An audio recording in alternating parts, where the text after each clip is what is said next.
Hello, Soul Questers. Thanks so much for joining us for another episode of Soul's Quest podcast.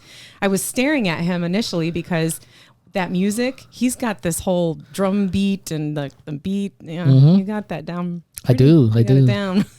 One good thing about music, when it hits you, you feel no pain. That's right. You sure? Yeah. Yeah. You threw me off with that, but yeah. But it's true. It is true. Yeah. It is true. Okay. I'll stop right now. Go ahead. Again, thanks for joining us. I'm Jessie, your hostess, and this is my husband, Omar. Hello, everybody. My co-host. Yeah, you're not very focused today, are you?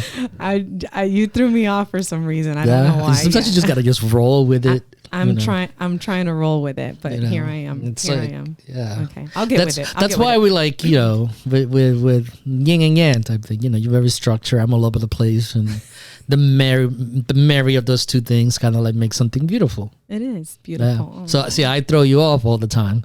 You did throw me off because you did that, and then I wasn't 100% prepared, exactly, and now here we are. I know, keeping you on your toes all this time. You got me on my toes, that's for sure. Yep.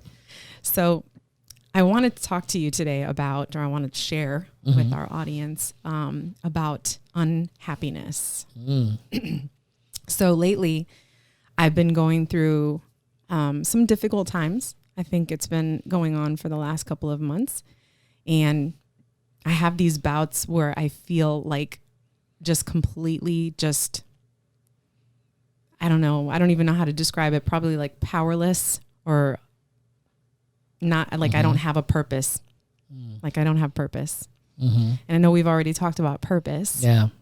And so I think people experience unhappiness. And I even think that some people have this expectation that you're always supposed to be happy and you're not always happy. And why is that?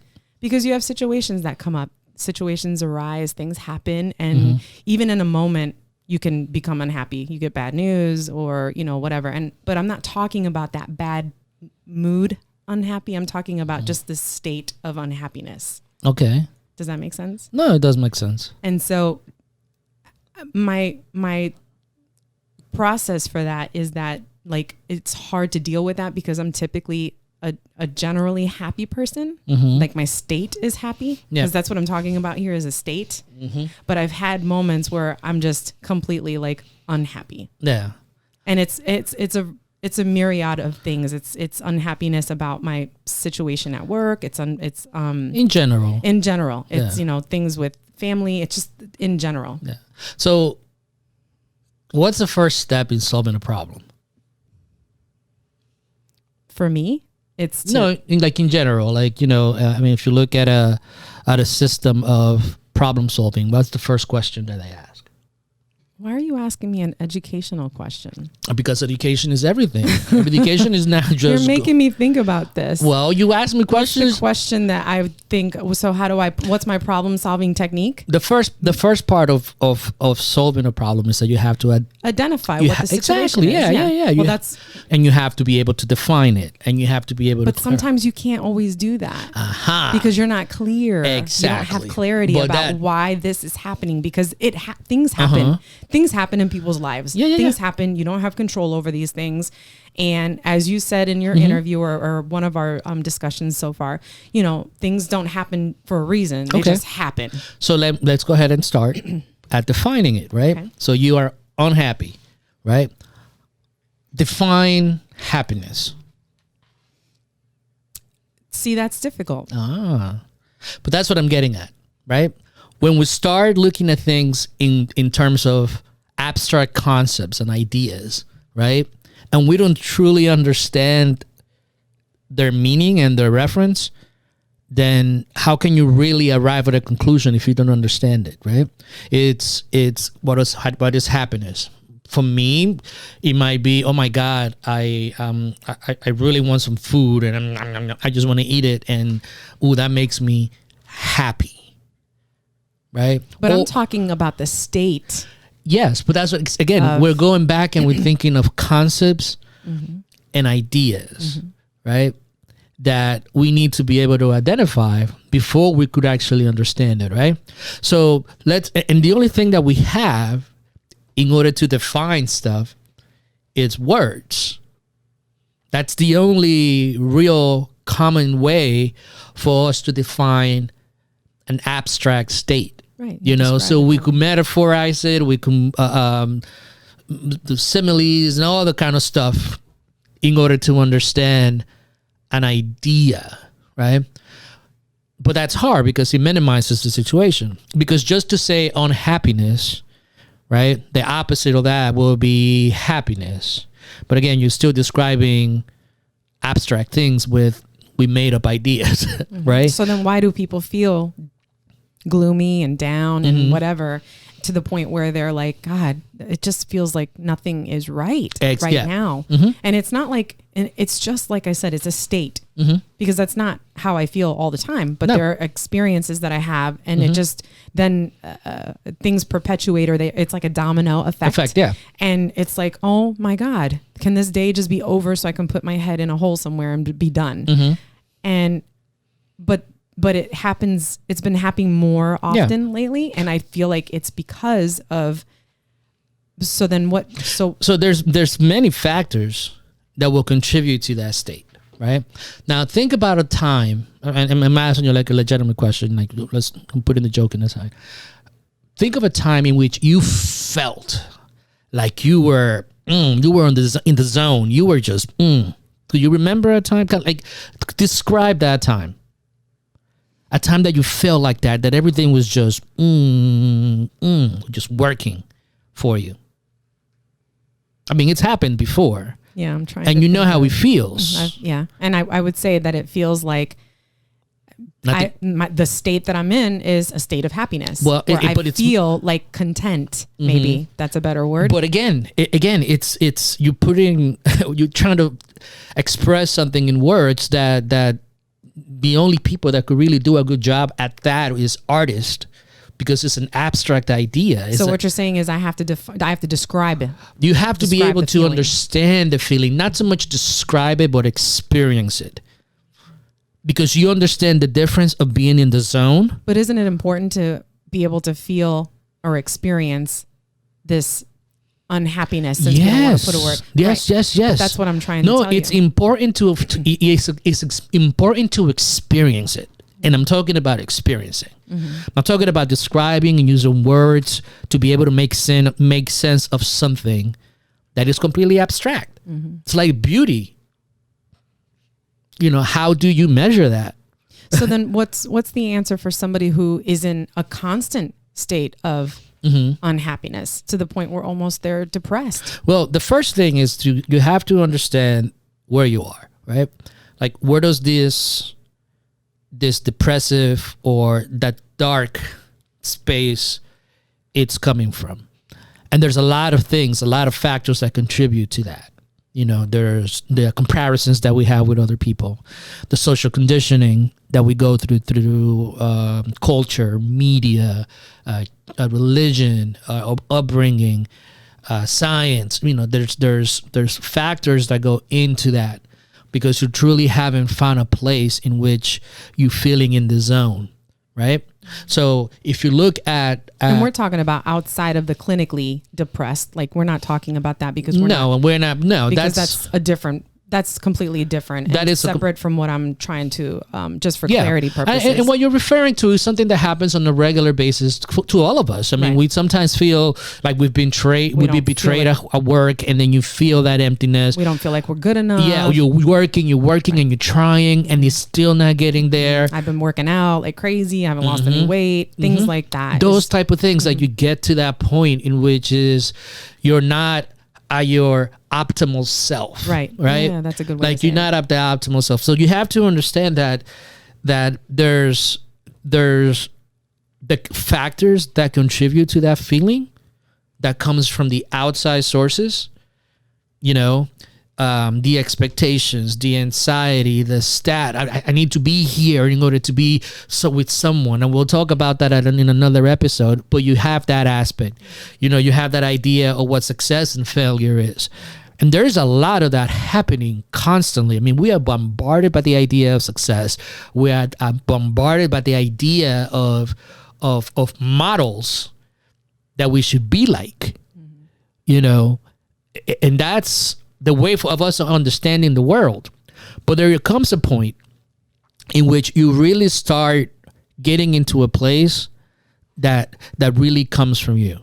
If you look at our current like movement, right, there's a lot of emphasis on self-care and caring for yourself, mindfulness, meditation.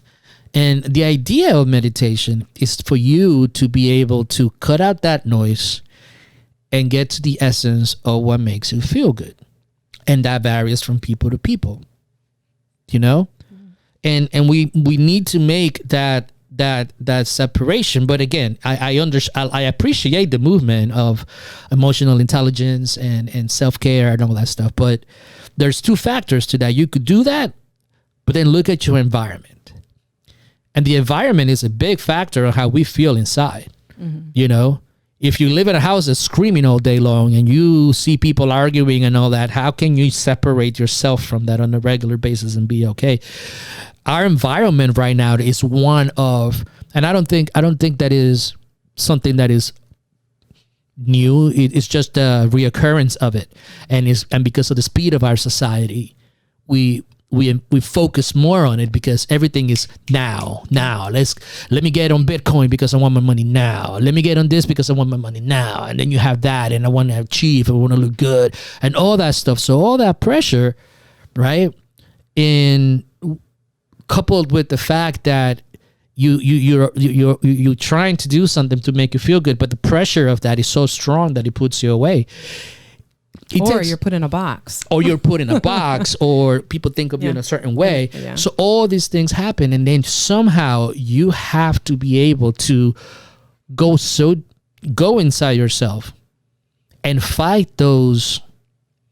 I wouldn't call them demons, but fight all that distraction to be able to get to a point in which you feel okay with who you are as a person, and you feel okay as to where you are. You know, like if you get specific, if I was to guess, you feel like that because of schooling, because you're getting a little older, and at this particular stage in your life, you should be at a different level, quote unquote, right? Those are things that you probably are feeling inside, am I right? I feel those things, yeah. And it weighs on me sometimes heavy because I feel like, that's an expectation. Right. But where does that come from? It comes from society. That's where it's coming from. If, for example, when I'm at work and I see other people in different positions, they're making more money and I'm putting in the same amount of effort and doing the same amount of things, or even have a higher degree, but I'm not valued. That is because there's an expectation that I should be there. But there's also that feeling of, but I deserve to be there too. Yeah. You know what I mean? But there's a bigger question to that. Do you want to be there? And you posed that question to me last time we talked about this privately. And I know that you had said that I need to figure out what my why is. Exactly. And I've been thinking about that since we had that conversation, because that's the other part of it. What I want isn't necessarily in that form or in that fashion, but there's a road, there's a path to getting there. And so I have to sort of go through what I'm going through to get to that, to get to that I want. Yes. Which is what I feel like is my why, right? But again, it's like, let's go back to the concept of your original question of unhappiness, right? And let's say that you get into that zone and that zone feels good, right? That doesn't last. Those things are temporary. It is in mythology, right? Because mythologies are stories that denote or connote some kind of an idea, right? So the idea that the Buddha achieved enlightenment and achieved this high level of consciousness, correct? And he was able to perpetually stay in that frame of mind, in the nirvana, right? He was able to stay in there. What that alludes to is our potential to live a life from that point of view. But realistically speaking, it's not, we can't all constantly stay in that state. Just like you understand that you felt unhappiness, that is a state in which it doesn't have to last and it doesn't have to keep going, because you have the will at any moment to make a choice. And yes, fortune and luck and all that stuff kind of like plays a role in it. But when you start looking at and understanding concepts and ideas, particularly when it refers to feelings and emotions and things of that nature, that those things are temporary, is love. Like you and I always have this conversation about love. At first, love is this impulse to just, that's the youthful thing. That's what we do. That's kind of like what comes out naturally. That's our biology. And then you get that euphoria and that feeling. But that's a limited, that's one part of interpreting love, right? Another part is being there in times of need. Another part, so you see that definition of the things that we understand are limited, and they need to be constantly tested to see. Because it's always, and it's evolving. Correct. And so it's always in flux, and things are always different because you experience different things at different times in your life. And I think that the best thing that I have been able to come up with as a solution for myself is that I need to practice what I'm preaching. I'm here. I'm with you. We're doing this, this thing together to share, to help other people and bring people into this group, right? And we have shared already in our interviews the SKR. Yeah. And so I think when I think about when I'm in these states of unhappiness, I do it with air quotes now because, is that I need to be able to separate myself from things. And I think everybody has that capacity, or that, they can do that. Now this doesn't have to be, I'm going to go for a retreat. I'm going to go take a trip somewhere. It doesn't have to be like that. It can literally be taking a bath or taking a shower for that matter. It could be anything. In a physical sense, yes. On the mental state, it's being able to sit with that stuff. Right. But that's what I'm alluding to. Whenever you do the solitude thing, what are you sitting with? You're sitting with your thoughts, your feelings, maybe having a good cry, maybe, journaling, and writing about the experience. I know you had asked me, am I writing down these feelings and these thoughts, because that's important stuff to capture, because it's a way to process what I'm feeling. Yeah. You know what I mean? And not to downplay its importance to me as an individual. So I'm mentioning the SKR because it's something that I need to I have to practice what I preach. Yeah. So the SKR, solitude, then confronting the situation, and then integrating, and then the awareness, and having that awareness that this is bound to happen again. And what is the self-care that I'm going to use to take care of myself so that I don't get into this, so I don't make it a consistent sort of this is a daily thing. You know what I mean? Because it's happened more frequently. Yeah. But I don't want it to be something that takes over my life, because I do, for all intents and purposes, I have a really good life. I have a happy life, beautiful family, beautiful kids, good husband, great friends, and we're doing this thing, and I got school. I'm almost done. I'm going to be a doctor. I mean, there's good things going on in my life. I work with really nice, great people, but there are moments that I just feel aggravated, and sometimes I just don't know how to process that.